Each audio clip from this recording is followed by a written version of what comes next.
Are men the oppressors of women, or are women the oppressors of men? A woman wakes up in the morning in a house built by men. She starts the water to boil on a stove built by men, and sits at a chair and table put there by men, to read a newspaper written in part by women, but printed and delivered by men. She nibbles some toast made from grains grown and harvested by men. Whoops! Time to take a shower.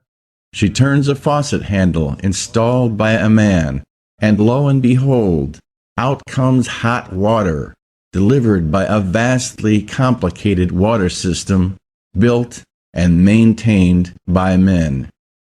She drives to work in a car built by men, on roads built by men, powered by petroleum, drilled and refined and delivered by men. She arrives at an office building built by men, walks to her desk, fires up her computer, and glances out her window at a city built by men, full of potential customers for her service business. Out of the corner of her eye, a table in the conference room that seems awkwardly out of place snags her attention. She strokes her earlobe. At that moment, the janitor scoots by in the hallway.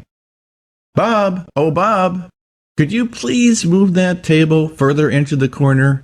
You're such a dear." She pins him with a delectable and utterly phony smile. Bob, oblivious to the cheapness of the words and falseness of the smile, thrilled to get any attention at all from such an attractive person, pitches right in, and as he lugs one corner of the heavy table across the carpet, she exhales a comfortable sigh. Her day has begun. She will spend the next 8 to 10 hours telling other people what to do. That's her understanding of work. This creature, who has no idea where things come from, how they are made, and has not the slightest knowledge about how the world works, has been put in charge of it, because there is really nothing else of any specific value she could be doing. If she lived in a world built by women, she would be sitting in a tent, watching her breath in front of her face, stitching animal hides. But she lives in a world built almost entirely by men, and amazingly, she has not the slightest appreciation or gratitude for that fact. She never even stops to think about it. Never stops to think that if all the things men make and do were magically removed, right now she would be plodding through a muddy swamp looking for red-winged blackbird eggs.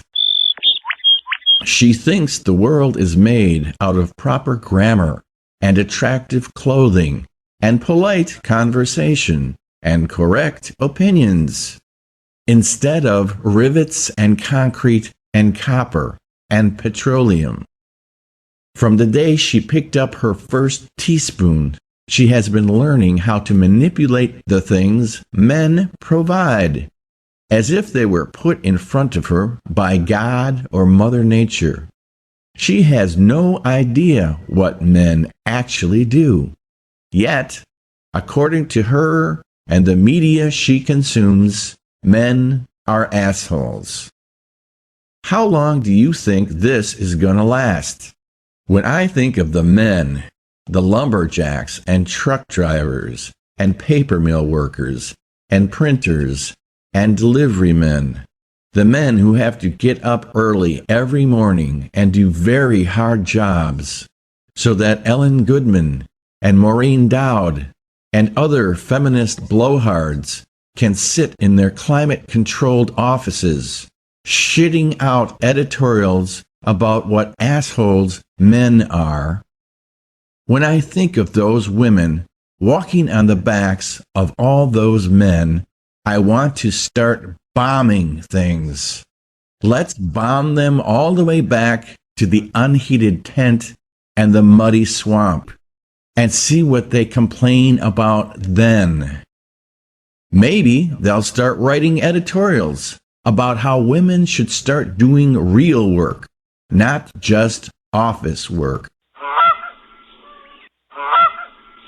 Here are the facts. 19 out of 20 people who die on the job are men. 4 out of 5 suicides are men. 85% of the homeless are men. Women live 7 years longer than men. 65% of America's wealth is owned by women, says Forbes magazine. Men are not regarded as equal parents to their children. Men are drafted in time of war, and women are not. Given these facts, how could anyone with half a brain possibly believe that men are the oppressors of women? Now hear this. Men are now, and always have been, the protectors and providers for women. The protectors and providers for women.